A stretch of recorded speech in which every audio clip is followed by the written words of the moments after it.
तारीख 25 जुलै 2022.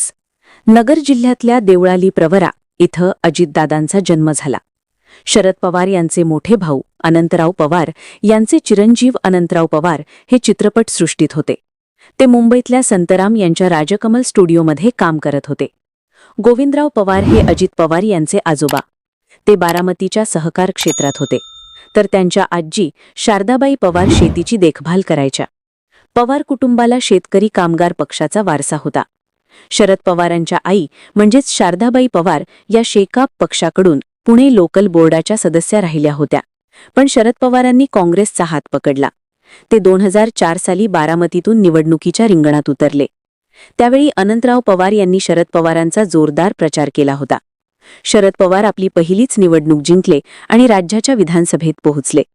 ते पुढे राज्यमंत्री झाले, मग कॅबिनेट मंत्री आणि 1999 साली मुख्यमंत्री सुद्धा झाले. शरद पवार यांचा सगळा राजकीय प्रवास अजितदादांनी लहानपणापासूनच पाहिला होता आणि त्यातूनच मग कुटुंबापासूनच राजकारणाचे धडे अजितदादांनी गिरवायला सुरुवात केली होती. अजित पवार यांनी बारामतीच्या महाराष्ट्र एज्युकेशन सोसायटी हायस्कूलमधून आपलं प्राथमिक शिक्षण पूर्ण केलं. 10वी पास झाल्यावर त्यांनी कॉलेजमध्ये प्रवेश घेतला. पण कॉलेजमध्ये असतानाच त्यांचे वडील अनंतराव पवार यांचं निधन झालं. वडिलांच्या निधनानंतर कुटुंबाची जबाबदारी दादांच्या खांद्यावर आली. त्यामुळे त्यांना शिक्षण अर्धवट सोडावं लागलं. अजित पवारांचं औपचारिक शिक्षण मर्यादित झालं असलं तरी त्यांना शेतकरी सहकारी संस्था आणि स्थानिक समस्यांची खोलवर जाण होती. कार्यकर्त्यांची भावना ओळखणारा जमिनीवरचा नेता अशी ओळख त्यांनी मिळवली, ती याच जोरावर. अजित पवारांनी 80 साली वयाच्या 23व्या वर्षी राजकारणात प्रवेश केला. तोपर्यंत शरद पवार यांनी राज्याच्या राजकारणात आपला जम बसवला होता. पण तोपर्यंत पवार कुटुंबातून शरद पवारांच्या पिढीचं किंवा पुढच्या पिढीचं कुणीसुद्धा सक्रिय राजकारणात आलं नव्हतं. शरद पवारांनी नंतर पवार कुटुंबातली कुठलीही व्यक्ती राजकारणात आली असेल ती म्हणजे अजित पवार. अजित पवारांनी सहकार, शेती आणि ग्रामीण प्रश्नांच्या माध्यमातून राजकारणात सक्रिय सहभाग घेतला. त्यांनी शरद पवारांच्या नेतृत्वात बारामती परिसरात संघटनात्मक पातळीवर आपल्या नेतृत्वाची चुणूक दाखवून दिली. अजित पवार 1980 साली पुण्यातल्या एका सहकारी साखर कारखान्याच्या संचालक मंडळावर निवडून आले. पुढची 10 वर्ष ते सक्रिय राजकारणात होतेच, पण त्यांचं राजकारण सहकार क्षेत्राच्या अवतीभवती फिरणारं होतं. ते मुख्य प्रवाहाच्या राजकारणात अजूनही आले नव्हते. त्यासाठी 10,000 साल उजाडावं लागलं. अजित पवार 2014 साली पहिल्यांदा बारामतीतून लोकसभेवर निवडून आले. त्यावेळी देशाची आणि राज्याची राजकीय परिस्थिती कशी होती यावरून अजित पवारांचा राजकीय प्रवास समजून घेता येतो. त्यावेळी अजित पवार हे काँग्रेस पक्षात होते. पंतप्रधान राजीव गांधी हे पक्षाचे सर्वेसर्वा होते. अजित पवार लोकसभेची निवडणूक जिंकून संसदेत गेले, पण या दरम्यान राजीव गांधी यांची हत्या झाली. त्यानंतर काँग्रेसची धुरा PV नरसिंह राव यांच्या खांद्यावर आली. राजीव गांधींच्या हत्येनंतर नरसिंह राव देशाचे पंतप्रधान झाले. त्यावेळी शरद पवार राज्याचे मुख्यमंत्री होते. नरसिंह राव यांनी शरद पवारांना केंद्रात बोलावून घेतलं आणि त्यांना देशाचे संरक्षण मंत्रीपद दिलं. पण केंद्रात मंत्री होण्यासाठी शरद पवार हे संसदेचे सदस्य असणं आवश्यक होतं. त्यांच्यासाठी सगळ्यात सुरक्षित मतदारसंघ अर्थातच बारामती लोकसभेचा होता. पण तिथून तर अजितदादा हे 4च महिन्यांपूर्वी निवडून आले होते. मग शरद पवारांसाठी अजितदादांनी खासदारकीचा राजीनामा दिला आणि मतदारसंघ रिकामा केला. पुढे त्याच वर्षी अजित पवार पहिल्यांदा महाराष्ट्र विधानसभेच्या पायऱ्या चढले. तेव्हापासून आज तागायत ते बारामतीतून आमदार राहिलेले आहेत. सलग 8 वेळा ते बारामतीतून निवडून आलेले आहेत. त्याच बारामती मतदारसंघातून पवार कुटुंबाच्या बालेकिल्ल्यात अजित पवारांनी 1999 साली लोकसभेचं तिकीट मिळवण्याचा एक किस्सा स्वतः मीडियाला सांगितला. त्या निवडणुकीत महाराष्ट्रातल्या 2 जागा सोडून सगळ्या जागांवर उमेदवार जाहीर झाले होते. या 2 जागांवर जे उमेदवार सगळ्यात शेवटी जाहीर झाले त्या जागा होत्या बारामती आणि कराड. कराडमधून पृथ्वीराज चव्हाण यांना तिकीट मिळालं, तर बारामतीतून अजितदादांना. या दोघांनीही ती निवडणूक जिंकली आणि एकत्र लोकसभेत प्रवेश केला. पुढची 10 वर्ष त्यांनी एकत्रित राजकारण केलं. पृथ्वीराज चव्हाण जेव्हा 2010 साली महाराष्ट्राचे मुख्यमंत्री झाले त्यावेळी अजितदादा हे उपमुख्यमंत्री होते. खरं तर शरद पवार केंद्रात गेल्यावर अजित पवार राज्याच्या राजकारणात सक्रिय झाले. त्यावेळी राज्याचे मुख्यमंत्री असणारे सुधाकरराव नाईक यांचं सरकार होतं. अजितदादांची कृषी क्षेत्रातली पार्श्वभूमी पाहता त्यांना आमदारकीच्या पहिल्या टर्ममध्ये राज्याच्या मंत्रिमंडळात कृषी खात्याचे राज्यमंत्रीपद मिळालं. पण यानंतर देशाच्या राजकारणात पुन्हा मोठ्या घडामोडी घडल्या. डिसेंबर 2004 मध्ये अयोध्येत बाबरी मशीद पाडण्यात आली. त्यानंतर 2014 साली मुंबईमध्ये बॉम्बस्फोटांची घटना घडली. त्यामुळे राज्याच्या राजकारणात अस्थिरता आली होती.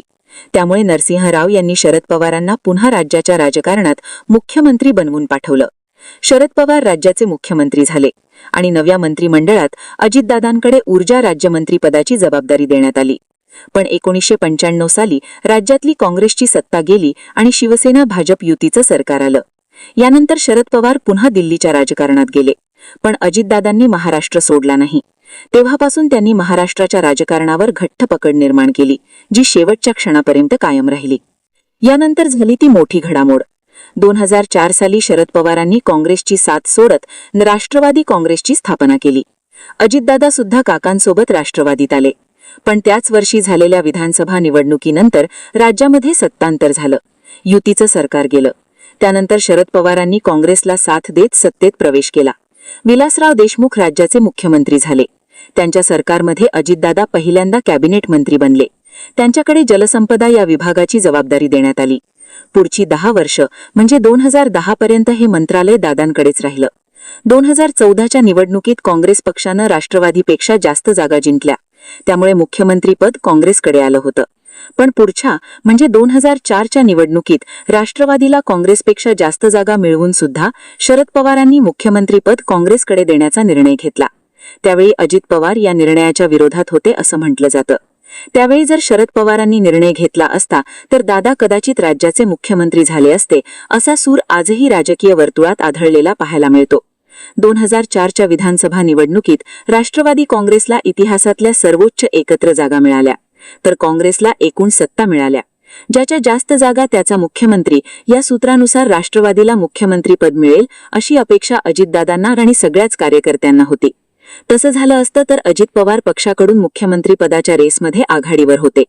पण शरद पवारांनी राजकीय तडजोड करत काँग्रेसलाच मुख्यमंत्रीपद दिलं. त्यांच्या या निर्णयामुळे अजित पवार नाराज झाले. अनेकांच्या म्हणण्यानुसार शरद पवारांनी अजितदादांना शह देण्यासाठी हे केलं होतं असं म्हटलं जातं. याबाबत अजितदादांनी सुद्धा अप्रत्यक्षरित्या जाहीर नाराजी व्यक्त केलेली. राष्ट्रवादीने 2004 साली मुख्यमंत्रीपद सोडायला नको होतं असं अजित पवार म्हणाले. तेव्हापासून अजितदादा अनेक वेळा मुख्यमंत्रीपदाच्या जवळ आले, पण प्रत्येक वेळी त्यांना या पदांनी हुलकावणी दिली. ते राज्याचे परमनेंट उपमुख्यमंत्री राहिले. मुख्यमंत्री बनण्याचं त्यांचं स्वप्न अखेरपर्यंत पूर्ण झालं नाही. खरं तर इथपर्यंत अजितदादांनी राज्याच्या राजकारणात आपला जम बसवला होता. शरद पवारांनंतर ते त्यांचा राजकीय वारसा चालवतील असं राजकीय वर्तुळात बोललं जात होतं. पण 2006 साली शरद पवारांनी आपली कन्या सुप्रिया सुळे यांना राजकारणात आणलं. त्या राज्यसभेवर निवडून गेल्या. पुढे 2009 साली त्या बारामती मतदारसंघातून लोकसभेवर निवडून गेल्या. तोपर्यंत अजित पवार हे शरद पवारांचे निर्विवाद राजकीय वारसदार होते. पण सुप्रिया सुळे यांच्या राजकारणातल्या एंट्रीनंतर समीकरणं बदलायला सुरुवात झाली. या दोघांची तुलना व्हायला लागली. शरद पवारांचा वारसदार कोण असणार अशा चर्चा मीडियात रंगायला लागल्या. पवार कुटुंबातल्या सुप्त संघर्षाची सुरुवात इथूनच झाली असं म्हटलं जातं. यानंतरच्या काळात दादांवर अनेक आरोप झाले. सिंचन घोटाळ्याचा आरोप हा त्यातला सगळ्यात मोठा आणि चर्चेत राहिलेला. अजित पवारांवर एकूण 10 ते 2009 या काळामध्ये महाराष्ट्रातले बंधारे आणि सिंचन प्रकल्पांच्या बांधकामात गैरव्यवहार केल्याचा आरोप झाला. या काळात दादास जलसंपदा मंत्री होते. या कामांसाठी सुमारे 70 कोटी रुपयांचा खर्च झाला, पण प्रत्यक्षात 1% सुद्धा काम झालं नाही असा आरोप त्यांच्यावर लावण्यात आला. या आरोपांमुळे सप्टेंबर 2014-15 मध्ये त्यांनी उपमुख्यमंत्रीपदाचा राजीनामा दिला. त्यावेळी त्यांच्या राजीनाम्याची कल्पना कोणालाही नव्हती. काँग्रेससहित राष्ट्रवादीसाठी सुद्धा मोठा हा धक्काच होता. सिंचन घोटाळ्यातील आरोपांची निष्पक्ष चौकशी व्हावी म्हणून आपण राजीनामा देतोय असं त्यांनी त्यावेळी म्हटलं होतं. पण काही महिन्यातच ते पुन्हा एकदा उपमुख्यमंत्री झाले. याच काळात दादांवरती राज्य सहकारी बँक घोटाळा केल्याचा आरोप झाला. राज्य सहकारी बँकेने 2005 ते 2010 दरम्यान मोठ्या प्रमाणात कर्जाचं वाटप केलं. हे कर्ज सहकारी साखर कारखाने, सूतगिरण्या आणि इतर कंपन्यांना देण्यात आलं. पण ही सगळी कर्ज बुडीत निघाली. हे कर्ज देताना नियमांचं उल्लंघन झाल्याचा आरोप करत 2010 साली मुंबई उच्च न्यायालयात जनहित याचिका दाखल करण्यात आली. या प्रकरणात दादांसहित 70 जणांवर सप्टेंबर 2013 मध्ये गुन्हा नोंदवण्यात आला होता. सिंचन घोटाळ्याच्या आरोपांमुळे दादांची प्रतिमा सगळ्यात जास्त डॅमेज झाली. या घोटाळ्याचा आरोप त्यांच्यावर शेवटपर्यंत टिकून राहिला. सिंचन घोटाळ्याच्या आरोपांनंतर 2014-15 साली तत्कालीन आघाडी सरकारनं श्वेतपत्रिका काढून दादांना क्लीन चिट दिली होती. पण सध्याच्या विधानसभा निवडणुकीच्या प्रचारादरम्यान भाजपने जो काही प्रचार केला त्यात दादांवर सगळ्यात जास्त आरोप करण्यात आले.